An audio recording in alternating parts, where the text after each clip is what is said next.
Well, if it isn't the Nightrider boys, a pleasant female voice sang from behind. Axel turned round to see 4 female foxes standing behind them. His breath hitched in his throat at the sight of the famous heavy metal band Flameheart. Well, if it isn't the Flameheart girls, Lonnie said. He rushed over and embraced a red fox in a hug before they both erupted into pleasant laughter. She was dressed in mostly black, complete with a leather jacket, and had a golden heart medallion around her neck. Have you guys been, Lonnie? She said warmly. You look good. Lonnie chuckled. Oh, you know, we're still rocking the world. And you? We're doing quite well, actually. Most of our shows are sold out and our fan base continues to grow. How about you, Rolf? Another fox asked. Her mane was a reddish hue, and she wore a leather skirt. Been better? Rolf grumbled in a low voice. Just as jolly as ever, I see, she giggled.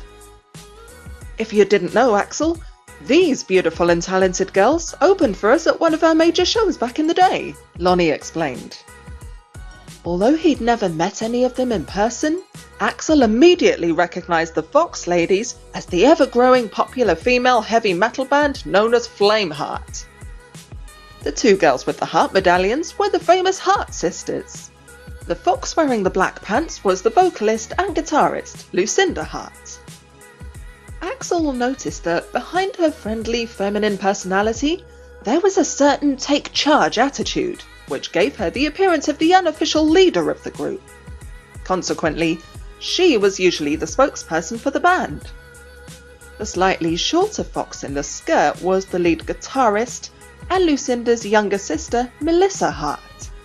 She was always soft-spoken and sweet-natured in interviews, which Axel found fascinating. She was the last person you would expect to be the fierce animal behind the guitar in Flameheart. The girl with the white top and blue jeans was the bassist, Janet Starr. She was the stereotypical quiet bass player who never had much to say. Axel knew next to nothing about her, aside from the fact that she had a reputation for being a geek when it came to sound equipment and electronics. The girl with the sarcastic half smile, wearing a black skull t-shirt and piercings in her ears and nose, was the drummer, Sabrina, otherwise known as the Witch. She was recognised as the tomboy, the party animal of the band, as well as for having a short fuse at times. Axel always thought of her as the Rolf of Flameheart, if her personality was multiplied by 10. So, who's the new green friend of yours? Lucinda asked, turning her attention to Axel. Oh yeah, Lonnie said, slapping his forehead. This is Axel Rains. He's taken over vocal duty since Mac Manson left. An honour to finally meet you, ladies, Axel greeted with a slight smile. I'm a big fan of your work. Is that so? Lucinda smiled, which hinted at sarcasm. Well, in that case, we'll have to check the back of the van to see if we have any albums left to autograph. But if nothing else, we can give you a guitar pick. Axel chuckled. Nah, that's all right. If I want a famous person's autograph, all I have to do is sign my own name. Quite humble, isn't he? Lucinda quipped, crinkling her nose. Lonnie gave an awkward chuckle. Don't be too quick to write him off. He's actually a pretty cool guy. Just not always the best joker. Well, I just have to take your word for that, won't I? Lucinda winked at Axel. Axel smirked and took another sip of his drink. He really admired her fiery personality. She could definitely give him a run for his money, and he liked that about her. Even with her rock star edginess, she had the restraint of a leader, which set her apart from band members like Rolf and Sabrina, who were notorious for taking things too far. So what are you boys doing in Beach City? Melissa inquired. You have a show booked, or are you just taking a vacation? Just taking a vacation, Rolf said. Axel rolled his eyes. Actually, we did have a show scheduled, but the venue manager decided to cancel it because of that stupid Warlock concert. He didn't think enough people would show up.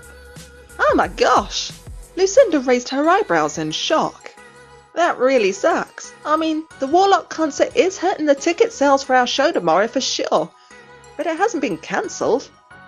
And the only compensation he offered us was pizza, Lonnie added. Can you believe that? Pizza. So we're just here trying to make the most of our stay while we're in town and forget about all the crap. The Nightriders will never consider performing in that ugly rundown theatre again, I can tell you that, Rolf said. Who the heck names their theatre after a dumb snail anyway? You know, we've got a show tomorrow night at a venue that's just an hour away, Lucinda pondered aloud. Why don't you guys open for us? Who knows, maybe it'll increase our show's turnout while also giving us an opportunity to pay back the favour for the time you let Flameheart open for you guys. Sorry, but no can do. Rolf slammed his glass on the counter.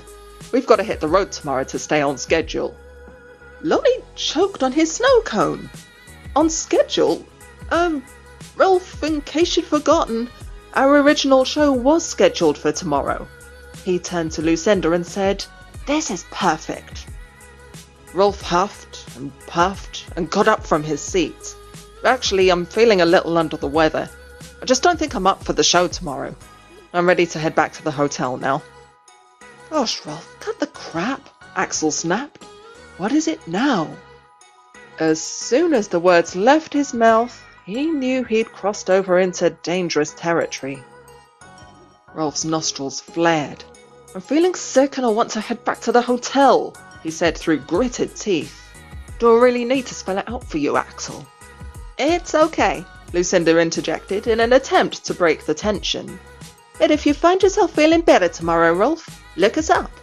Lucinda flashed another wink at Axel, then joined her bandmates, who'd already moved on to the pool tables.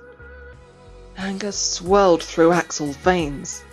What was wrong with Rolf?